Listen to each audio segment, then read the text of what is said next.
Hey you guys, welcome back to my channel. It's your girl Tamaria Lakayye, coming back to you with another video, of course, over sister locks. I recently started documenting my journey where I go from a 4C loose natural to a locked natural.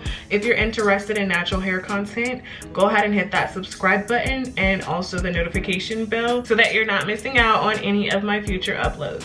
Alright, so today I wanted to come real quickly and talk to you guys about when you get sister locks, you get something established within your hair, which is called a grid. So today I'm going to be discussing overall information about your sister lock grid. Now, basically, once you get your hair into these tiny locks, there's going to have to be very precise parting to make sure that your locks look neat, that your hair looks full. Now, that is basically what people call the grid. Is all of the little details in the parting that goes into play when you're getting your locks installed. So depending on the thickness of your hair and also the curl pattern of your hair will determine how your grid will look. Now, some people that have low density hair don't necessarily like the way their hair looks in the beginning stages of sister locks, only because there's so much of their scalp that's showing, and then their little locks that they just started look very fine, and it's not really the overall style that they were going for when they got sister lock. But then you'll notice that once you progress into your lock journey, then the hair starts to swell up and it starts to get thick, and so that's when a lot of women are most comfortable with their sister lock hairstyle. As you can see in this picture that I inserted, this woman had really low density, but by the time that her locks swelled up,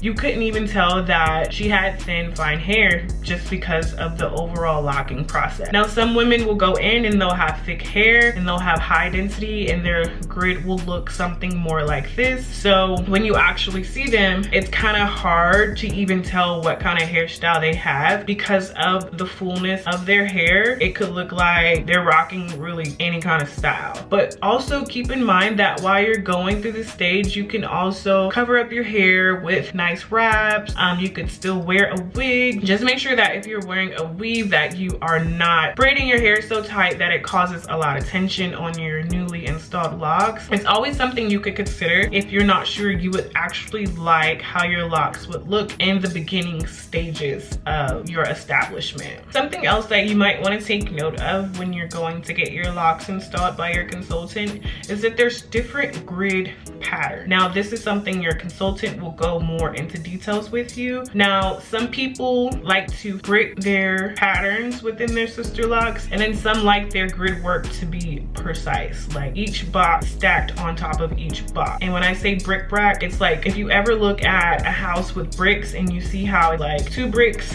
and then they kind of go like this instead of going directly over each other. So that's basically what I mean when I say brick brack. So it would be like this, like this is a lock, this is a lock, and then in between that lock would be another lock, and then they would sit like that. And then some people just like when they do their installation that they put each lock directly on top of each other, and it just creates a uniform look. To me, I feel like that's pretty much the consultant's preference in how she likes to install locks. I'm not really sure if that's something you can go in and ask your consultant as far as a preference for yourself on whether or not you wanted them to be bricked or if you wanted them to be stacked, but feel free, you never know if you don't ask. Another important thing about the grid is that it's going to really allow you the flexibility that you're looking for in your overall sister lock style. It's going to allow you to create so many hairstyles because of these tiny little locks that you're creating within your head. So if the parting bit wasn't the right size, you wouldn't have the ability to style your hair into so many different styles and be able to easily manipulate your hair. So although the grid can be a little bit frustrating